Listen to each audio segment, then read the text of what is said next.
Oi, gente, tudo bem? Hoje a gente vai dar continuidade ao nosso cronograma falando um pouco sobre posicionamento de marca e planejamento estratégico. O que a gente escuta muito falar aí como branding.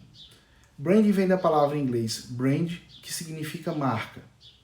Nós precisamos deixar no mercado, nós precisamos consolidar no mercado a nossa marca, o posicionamento da nossa marca frente aos nossos serviços, tornar a nossa marca, tornar-nos conhecidos frente aos nossos consumidores. Como é que a gente pode fazer isso?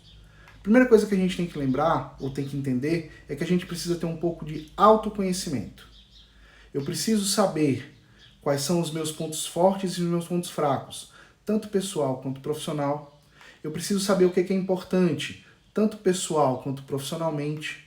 E eu preciso entender quais são os meus objetivos atuais e futuros, tanto quanto empresário, quanto no meu aspecto pessoal. Vê que em todos esses aspectos eu falei tanto pessoal quanto profissional. A gente fala muito sobre separar a vida pessoal de vida profissional, né? Isso não é tão simples quanto a gente gostaria ou quanto deveria ser.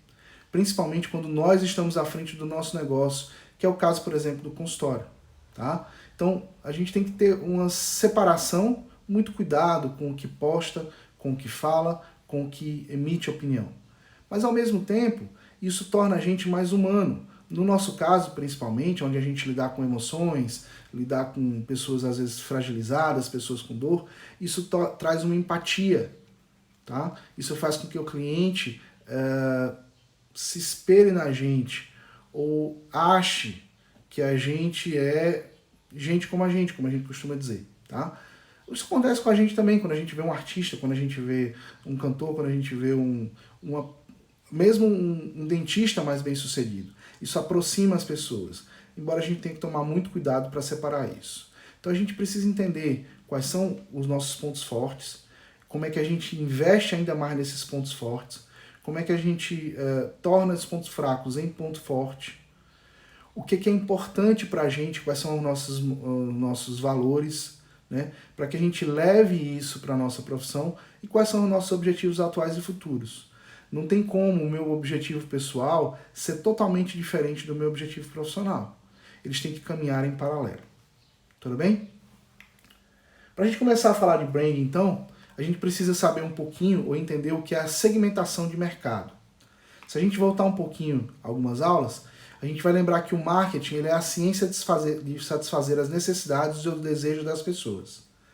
Isso se dá através da satisfação do cliente, do encantamento do cliente e da fidelidade do cliente. A gente precisa construir ações de marketing que façam com que o nosso cliente busque o nosso serviço e que a gente ofereça um serviço que satisfaça, que encante o cliente e que faça com que ele se torne advogado da marca, propagador da nossa marca. Não adianta nada eu fazer ações de marketing e não ser capaz de cumprir o que eu prometi para o meu cliente. Tá? Eu preciso saber para quem eu vou falar, para quem eu vou trazer no meu consultório e se eu tenho condições de de oferecer esse serviço, de encantá-lo da maneira que eu estou me propondo. Eu preciso então entender também o que é o mercado, que é o conjunto de todos os compradores potenciais de um produto ou de um serviço. Na odontologia, esse mercado é gigante. Só que é um mercado onde cada um tem necessidades distintas, o que torna difícil de atrair compradores, o que torna difícil de selecionar compradores para o nosso produto, para o nosso serviço. Por isso a gente precisa partir para a segmentação do mercado. Fazendo segmentação de mercado, a gente consegue traçar estratégias e orientações para o marketing da nossa clínica, aonde a gente vai posicionar ou buscar posicionar essa clínica no cenário que a gente pretende. Assim a gente vai enxergar novas oportunidades e potencialidades do nosso negócio, da nossa clínica. A gente vai entender as ameaças e as fraquezas que a gente tem nesse mercado, tentar combatê-las ou deixá-las de lado e construir assim uma rede de relacionamento, tanto com os clientes que a gente atende, quanto com os colegas que vão indicar pacientes, que vão indicar os nossos serviços para outras pessoas. Essa segmentação de mercado ela pode se dar por 5 maneiras. A primeira e mais comum delas é a geográfica, né? Que a gente separa por extensão geográfica da atuação. Por exemplo, quando eu decido colocar a minha clínica em determinado bairro com facilidade de acesso A ou B. Tá? Então, por exemplo, eu não vou colocar uma clínica popular onde eu sei que o acesso de serviço público é dificultoso. Né? Do mesmo jeito que eu não vou colocar uma clínica de alto padrão no centro da cidade, onde eu sei que estacionar é horrível. Tá? A segunda é a demográfica, onde a gente separa os compradores através de variáveis demográficas, como sexo, idade, ocupação, rendimento, religião e etnias. A terceira é a psicográfica, onde eu separo por classe social, estilo de vida e características de personalidade. Né?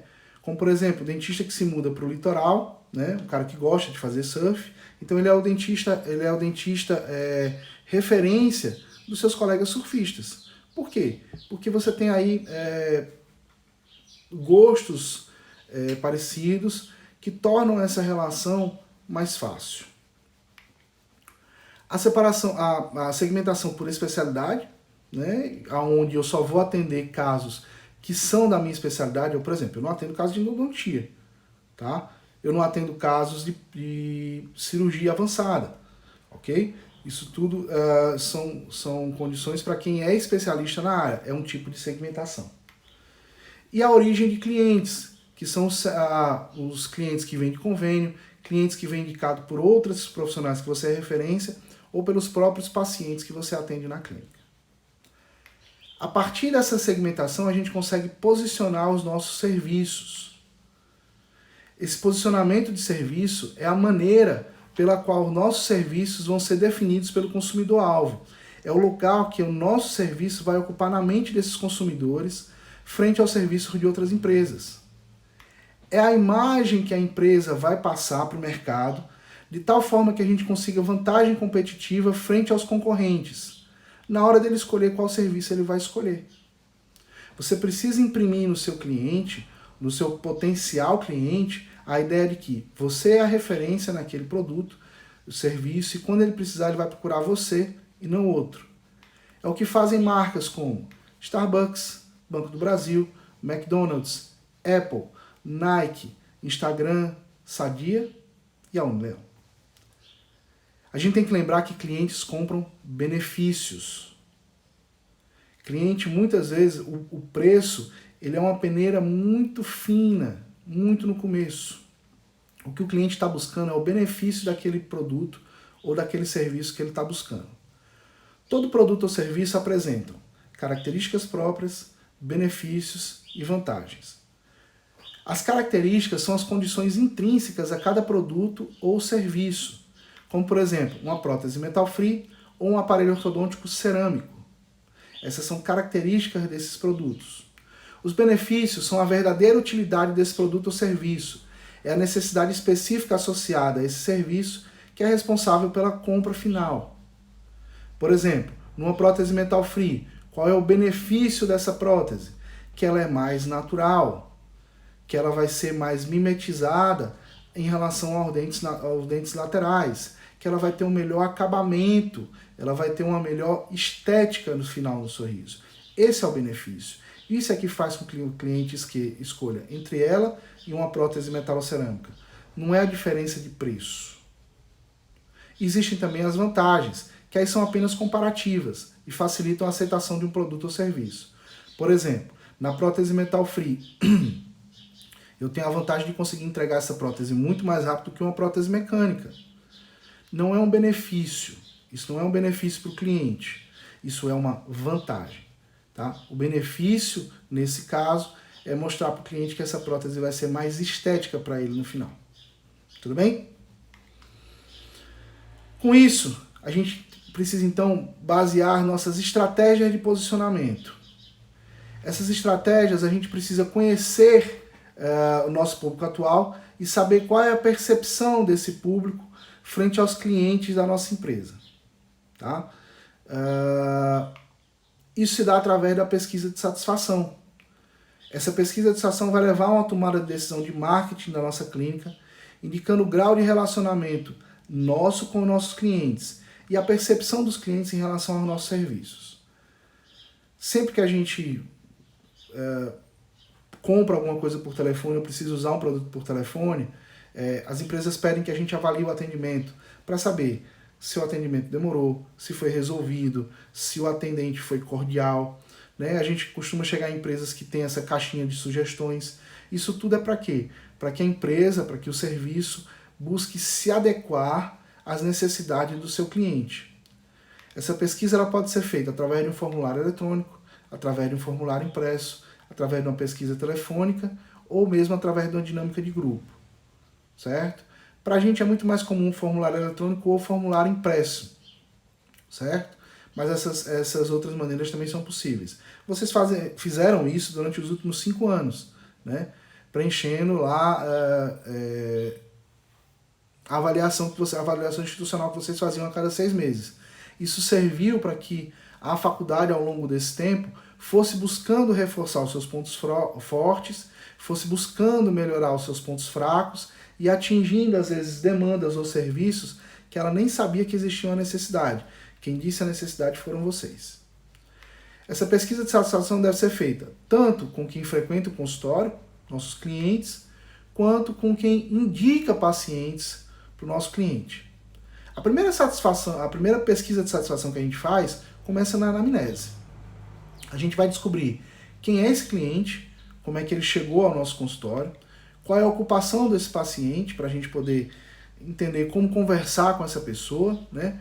Tentar entender um pouco dos gostos dessa pessoa, para buscar coisas que tornem a relação mais próxima, né? Como foi o atendimento dele com outros colegas, por que ele não continuou o tratamento, ou por que ele escolheu a você, e o que ele valoriza nesse tratamento.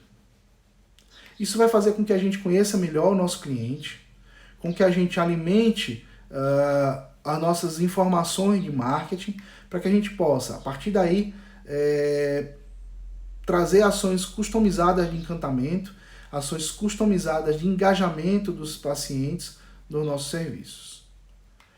Após o tratamento, esses clientes que ficaram satisfeitos com o nosso serviço, os pacientes se tornam então clientes e passam a advogar a nossa marca e a ter intenção de recompra, ou seja, a continuar frequentando o consultório.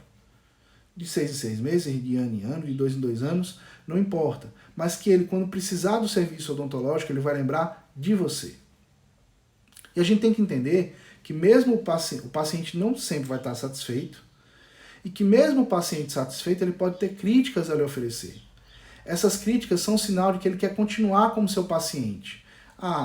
Seus horários estão muito reduzidos, o tratamento é muito demorado, eu não gosto, sei lá, da música que toca na sala da recepção, né? A gente tem que entender que quando o cliente faz essa crítica diretamente a nós, ele está dando um sinal de que eu gosto de você, eu gosto do seu serviço, eu quero continuar seu cliente. O ruim é quando o cliente se queixa, não para você, mas fora, que aí ele está advogando contra a sua marca, contra o seu serviço. E a gente não pode deixar que isso aconteça. A pesquisa de satisfação também pode ser feita com os nossos colegas, com os profissionais que encaminham pacientes para a gente. A gente precisa saber como é que esse colega nos conheceu e por que ele está te mandando esse caso. Vê, ele está confiando o paciente dele para que você complemente, continue, dê segmentação ou ajude a concluir um tratamento que ele planejou. Tá? É uma confiança muito grande. Então você precisa saber por que ele fez isso. Você precisa entender aonde ele se formou e qual o tempo que ele tinha de graduação, para que você possa entender que escola ele se formou, né? A gente sabe que existem escolas diferentes, posicionamentos diferentes, e que não significam que as pessoas estejam erradas, certo? Qual o hobby dessa pessoa, para você até criar uma relação extra-consultório, lembrar o dia do aniversário, saber como mandar um presente, o que esse cara gosta, para agradecer as indicações que essa pessoa lhe faz, né? Se existem amigos em comum, para você saber do que essa pessoa gosta, como é que se tratar com essa pessoa fora do consultório, para quem ele indicava pacientes anteriormente e o que levou ele a deixar de indicar, para que você possa tentar corrigir essas falhas dos outros colegas dentro do seu atendimento. Com isso, a gente vai alimentar o nosso sistema de marketing, juntamente com as informações que a gente colhe dos nossos clientes, para melhorar cada vez mais os acessos, as ações de marketing, as ações de encantamento dos nossos clientes nos nossos serviços. Tudo bem, pessoal? Pausa para a água e para o café, a gente continua na segunda parte do nosso vídeo. Voltamos já.